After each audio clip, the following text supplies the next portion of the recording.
Oh man, I need a helmet. I need a tinfoil hat. I need something to cover my head because a long-time bear market bull, I'm sorry, a long-time market bear who called the 2000 and 2008 crashes just put out a warning saying that the S&P 500 could plummet 64% during a historic bubble. I don't know about you, but that definitely causes a little bit of concern on my end. And if you're just joining in, my name is Christopher Yule, and I love talking about stocks and finding those outlier trades with outsized returns. And if you're interested in that too, be sure to definitely hit the subscribe button down below.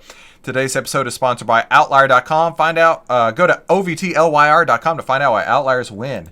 So, a longtime bear market bull called the 2000 and 2008 crashes. I wonder how many other crashes he's called in the meantime. Probably the 2012, the 2015, the 2016, 2017, 2018.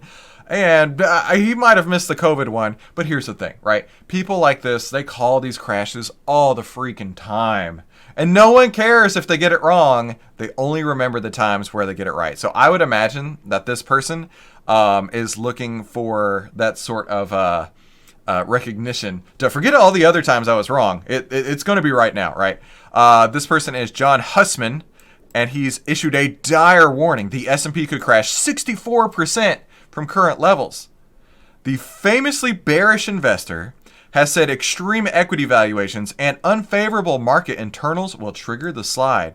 Well, let's just take a quick look at the S&P 500, right? It hasn't been moving the way that we'd want to see. But what I want to do is I want to zoom out just a little bit, turn off a couple things here real quick, and let's basically look at a monthly chart, right? If we're looking at a monthly chart from, let's just call it the last 12 years or so, February 2011, all the way, you've got the COVID slowdown, and then you've got the bear market of 2022, neither of which this person is recognized for.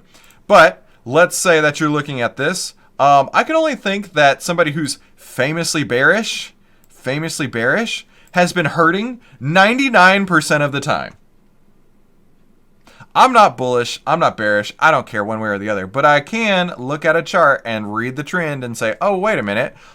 This looks like it's going upwards. Why would somebody even want to be known as famously bearish when the market looks like this, right? Now, clearly, who could be right? I don't know. But I do know one thing. Being famously bearish in a market that looks like this is kind of stupid. Stretched equity valuations suggest that the S&P 500 would be required to plunge as much as 64% for the market to return to more balanced conditions. Who's balanced conditions, right? The market is going to go where the market's going to go. What's great about the stock market is it's an auction. If somebody thinks that prices are too high, they're not going to buy it. If somebody thinks that prices are too low, they're going to be looking to buy more of it. And to say that it has to plunge 64% for the market to return to more balanced conditions is ego at its finest, right? Yes, this is a bubble in my view, and I believe it will end in tears. You don't put out press releases where you say, yes, I believe it will end in tears, unless you're the guy who wants to be known as the guy who called the 2008, the 2008, and the 2023 crashes, right? He's trying to catch the media's attention. And here's the thing, like I said earlier, if he's wrong, everybody will forget. If he's right, he gets to chalk one up on the board. What do I think? I think the market's been going up for a while, right? I don't know where it's going to go, but I definitely don't think it's going to plunge 64% in a meaningful fashion. But I could be wrong. Clearly, I don't know. Nobody's writing articles about my opinion, like this guy. Bite my tongue on this one. But if we take a look at the outlier data, we see that we did get a sell signal back on June 23rd, and the data and the price definitely reflects that. We have definitely had a huge sell-off over the last few weeks, and right now, at least temporarily, it is definitely looking like a bearish setup out there. So while I don't think that we're looking at a 64% huge market tear-inducing crash, we definitely have a sell signal in the outlier data. And during the meantime, here's what you can do. You can either hold cash, or you can be looking to go short. I don't know. Let's see. Just Size says, I wouldn't mind the shipping fee increase if it's in favor of the UPS employees. I love that perspective. So that covers everything on today's Outlier Live. First, we talked about how Elon Musk is basically trying to take all your money, but hey, he's looking to help you out here.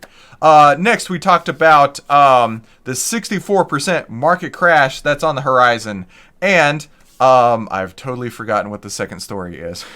But that's okay. Thank you all so much for coming to today's Outlier Live. If you want to trade faster and not harder, go to outlier.com. That's OVTLYR.com to see why outliers win. Again, if you want to trade smarter, not harder, go to OVTLYR.com to see why outliers win. Thank you all so much for coming to today's Outlier Live, and I'll see you on the next episode.